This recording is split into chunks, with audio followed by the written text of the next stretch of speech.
first reaction, sir, on the case filed against Senator Jinggoy? Because you called it actually Tuesday. Sinabi mo nga, di ba? Bakit niyo minamadali ito? Is it because there is that concern or fear that some of our colleagues might land in jail?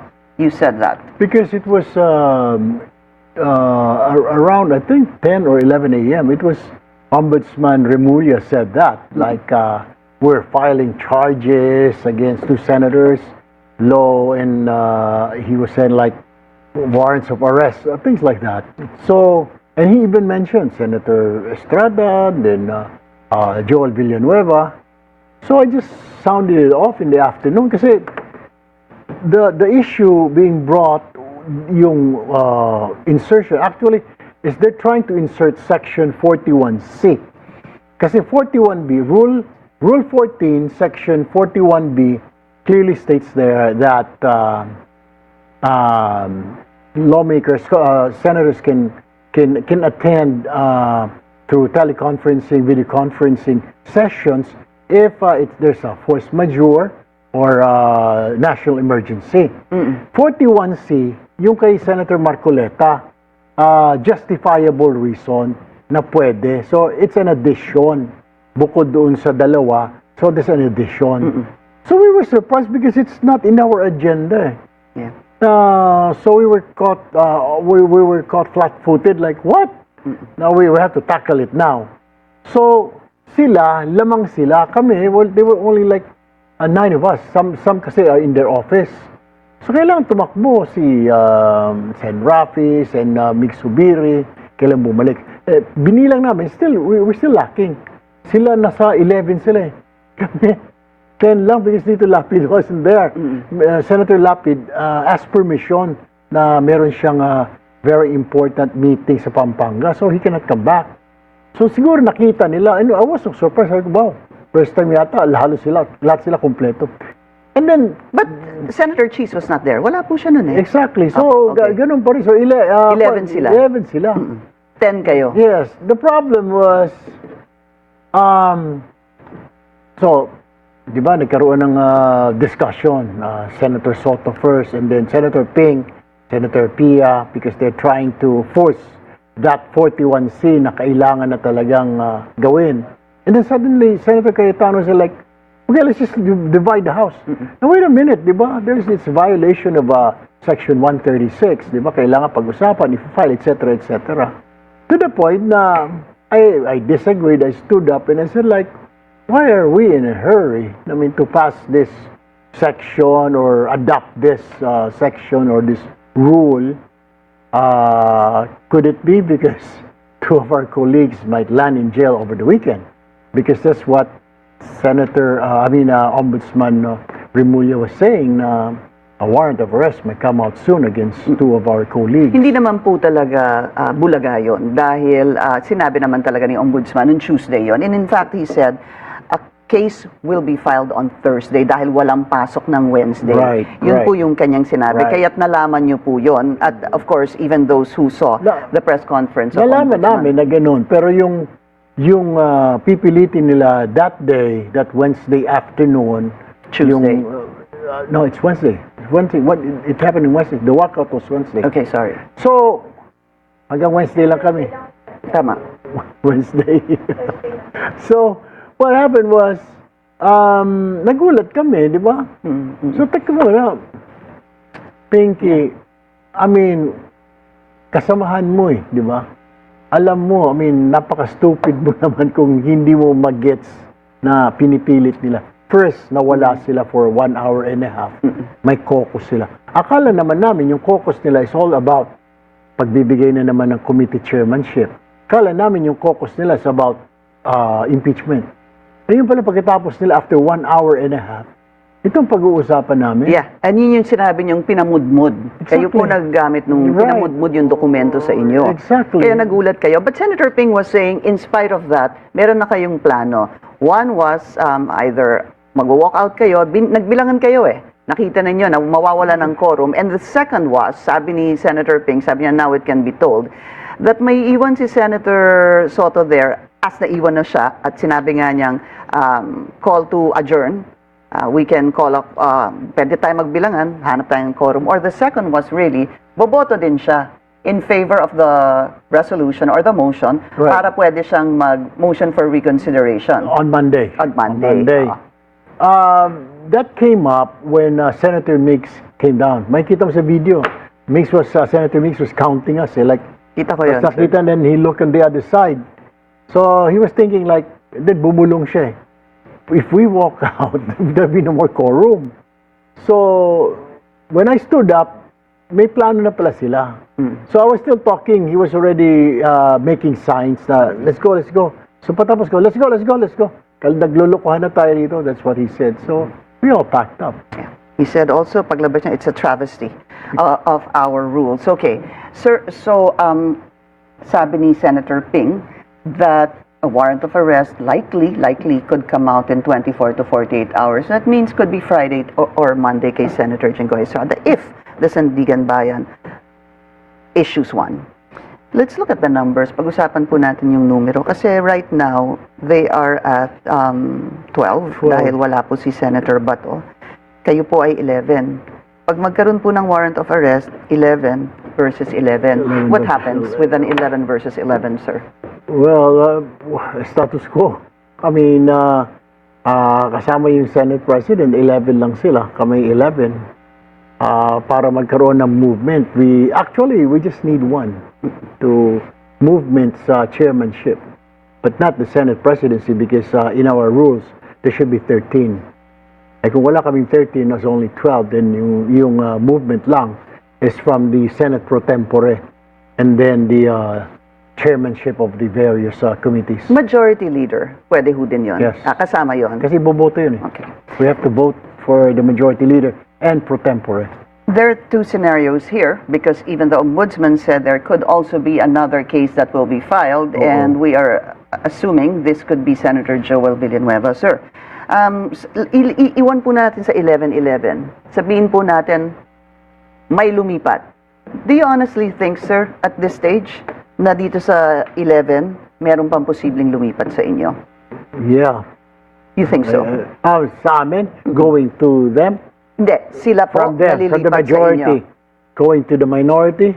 I think so. I think so. Kasi nga, nagbibiroan kami, mga body language nila during Wednesday. May kita mo naman na some of them, some are quiet, one wasn't there.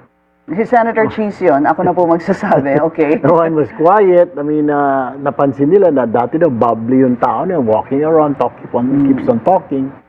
And then the other one is like, well, listening lang. So, nakikita mo actually three people. So, nakikita nila na pwedeng kausapin. So, I really don't know. So, you don't think at this stage, sir, na may kaso na po si Senator Jinggoy, may posibleng kaso si Senator Joel that they will band together more strongly at kayo po, alam ko, sinabi ni Senator Ping, solid ho kayo? Yeah, well, that's what Ombudsman Remulla said, di ba? So, warrants of arrest that will come out very, very soon. So, the 11, I'm 100% sure na walang lilipat sa 11 dito sa going to the majority. I Yung don't think. kayo, yung SB 11, kumbaga, 11, no. oo, solid yun. Yeah, Pero sa definitely. kabila, may nakikita kayong posibleng tatlo. Yeah, tatlo. Doon Pwedeng sa si- body language nila. So yung body language si Senator Loren, Could that's be, still a could be. likelihood. Senator Cheese? Because Senator Loren, she has a lot of friends. I mean, both sides naman eh. Barkada niya sila Senator Mix Mix. Zubiri, di ba? Very close siya dyan. Senator Win Gatchalian, Senator JV. Nakakausap niya yan, mga yan. And so is Jesus Cordero. Senator Cheese is a barkada of Senator JV and Senator Win. And my brother, Rafi, barkada niya yan.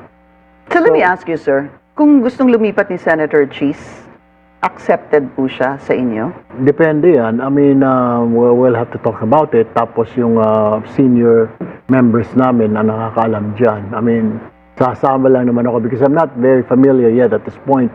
I've been in the Senate only for less than a year. July pa ako mag-1 year. So, I really don't know. The decisions usually are left. We leave it to the senior members of the minority. What is your personal take on that, though?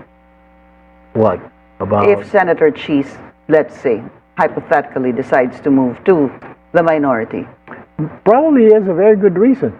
Very good reason to join the minority. Siguro, baka may makikita siya na he believes what we believe in.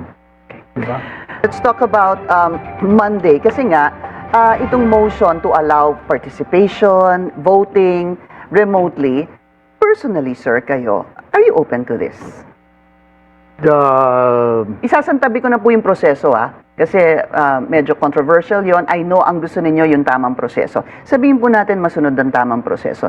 Yung particular motion na yon, sang-ayon ho ba kayo doon o hindi? Gusto ko marinig, di ba? Sinasabi kasi doon na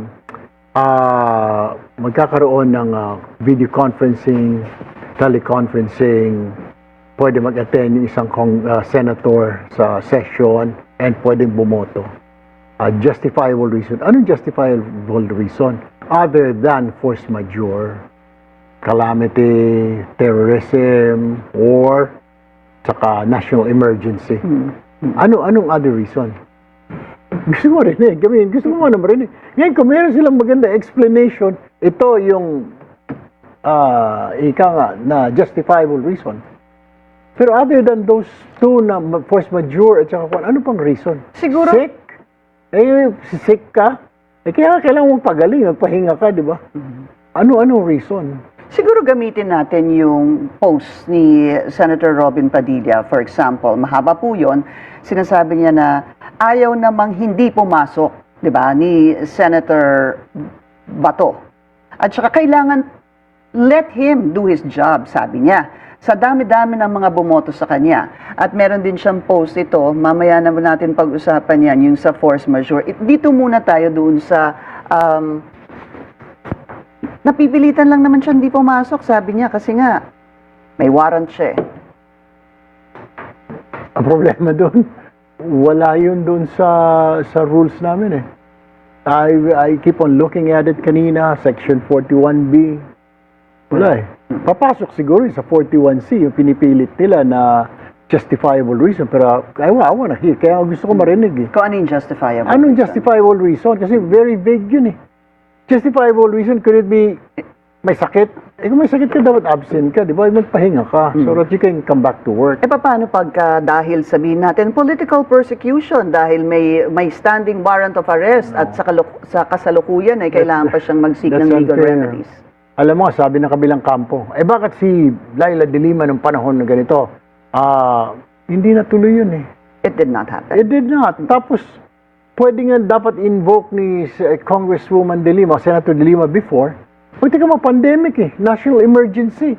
Pero hindi siya pinayagan. Let's clear that out because, clear that up rather, dahil ang hiniling noon ni Senator Laila makapag-participate dahil nakakulong po siya, she acknowledged and then, surrendered. Take note, hindi lang binago yung rules to accommodate her.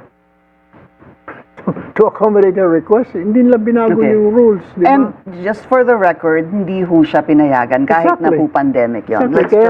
Let's just clear this that fake news going around, niloloko yung tao na, what about Laila de Lima, di ba, na panahon na kung tutuusin po pwede kasi it was during pandemic, di ba? Pasok National po yun. emergency. Siyempre, may mga ika nga Diyos noon na ayaw talaga sa kanya, galit sa kanya, kaya hindi siya pinayagan. Let's take the case of Senator Jinggoy. Sabihin po natin ma-arrest siya. Same case as Senator Laila. Siya po ay submits to the law. Makukulong po siya. In a situation like that, would that be a justifiable reason for you? Kung siguro kung pandemic, kung national emergency. Pero right now, there's no emergency, di ba? Okay. Wala namang force majeure right now. Alright. Nakakulong lang. Siguro, kailangan talaga namin baguhin ang rules. Sama na natin na pag nakakulong ka, let's be honest, di ba? Huwag na yung paligoy-ligoy na justifiable reason. Is being in prison justifiable reason? Kasalanan ba ng Senado na makukulong ka? Kasalanan ba ng tao na bumoto sa iyo na you will go to jail? Na kaya hindi ka maka-attend? So, para maka-attend ka, ma-represent mo yung constituents mo, kailangan i-exempt ka. Ito nga yung sabi, may netizen sa Facebook ko said, paano naman po yung mga PDLs sa BGMP, sa NBP? Hindi wala silang access sa internet, sa computer, cellphone. Eh ngayon, kung may senador doon, exempted siya Special ka. sa rules. Kakahiya naman, di ba? So, dapat pantay-pantay. Exactly. Force majeure, sir. Robin Padilla, again, Senator Robin Padilla was saying that, now let's pose that, war, gera, digmaan sa gitnang silangan na nagre-resulta na ng terorismo sa iba't ibang parte ng mundo, ang napipuntong pagkadawit ng Pilipinas sa China-Taiwan conflict, hindi po ba ito force majeure? Sabi nung kaibigan ko on the way here, kasama ko kanina, sabi niya, kailangan siguro ipaliwanag mo kay Senator Robin. Senator Robin is a friend of mine. Sabi niya, paliwanag mo nga kay Senator Robin na yung force majeure sinasabi kung apektado tayo. Hindi naman tayo apektado. Yung sinasabi niya Middle East, hindi pa naman tayo binubomba rito ng Iran at hindi naman umaabot dito missile. Yung sa Taiwan, wala pa namang gera. Force majeure, kung dito sa atin nagkagera, nabomba na yan, inatake, pinasabog ng terorista ang Senate, then that's force majeure. Kung calamity,